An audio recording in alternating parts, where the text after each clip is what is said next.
Surviving in the city is no easy task, even for streetwise veteran New Yorkers. But what about newcomers, refugees, who have come here seeking a safe haven? Case in point, Iraqi refugees. And Rima Abdelkader has been looking into that. Rima?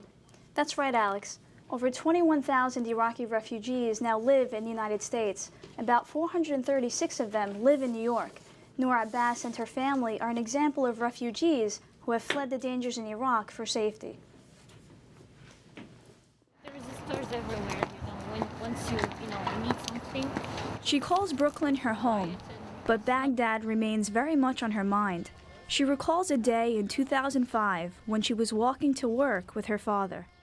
And once we got to the road, they stopped us, and my dad, he tried to protect me. He hugged me. So then they separated us, and they shot him first, and they killed him in front of me. She was also shot, taking bullets in her arm, shoulder, chest, and in her left lung. Yeah, that's still hurts. She was working with the U.S. military as a translator. She's convinced that's why she and her family became targets. And that's why Noor Abbas can't reveal her real name. Shortly thereafter, her mother and 3 brothers fled to Syria, joining a flood of refugees. In the last 6 years, almost 5 million Iraqis have left their homes. Abbas spent 2 months recuperating in a U.S. Air Force hospital before returning to work. After a year and a half of waiting for paperwork from U.S. Immigration, and still afraid, she left Iraq. Arriving in the States with only $300, she immediately began to contact U.S. soldiers she worked with in Baghdad. She first went to upstate New York and then to Florida before returning by bus and settling here in New York. In anticipation of her family joining her, she saved up and rented an apartment in Bay Ridge, Brooklyn. She was reunited with them when they came as refugees from Syria. After a 3-year separation, Abbas's mom, Homesick, now cooks her daughter's favorite Iraqi dish.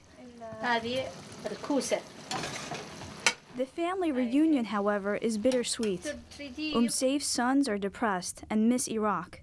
They both have degrees in engineering and can't find jobs. Agencies that work to resettle refugees say the work issue is the toughest challenge for Iraqi newcomers. Most employers expect that you're going to kind of work your way up, take something more entry level, and make your way up in the field. So that comes as a big shock to many of the Iraqis.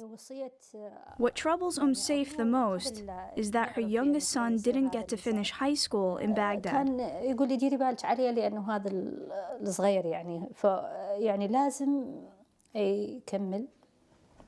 Adjusting to a new life here in the States hasn't been easy. In Baghdad, the 54-year-old had a big home and a car. She misses the Iraq where her family was happy. She is considering going back to Iraq, despite the ongoing violence, so her college-educated sons can get good jobs and her youngest can complete his high school education. Even for Noor, life here is not what she expected. She is homesick herself. Each country has its own flavor, own food and everything. For the 29-year-old, however, it's more complicated. In March, Abbas married an Iraqi-American. They met in Baghdad and were reunited in the U.S. and are now living in Virginia. Once again, Noor Abbas finds herself in a painful situation of being separated from her family and perhaps never returning to Iraq. Abbas is still living with her husband in Virginia. Her brothers have yet to find jobs, and her family is still undecided on whether to go back to Iraq. Tracy? Thank you, Rima. We'll be back in a moment.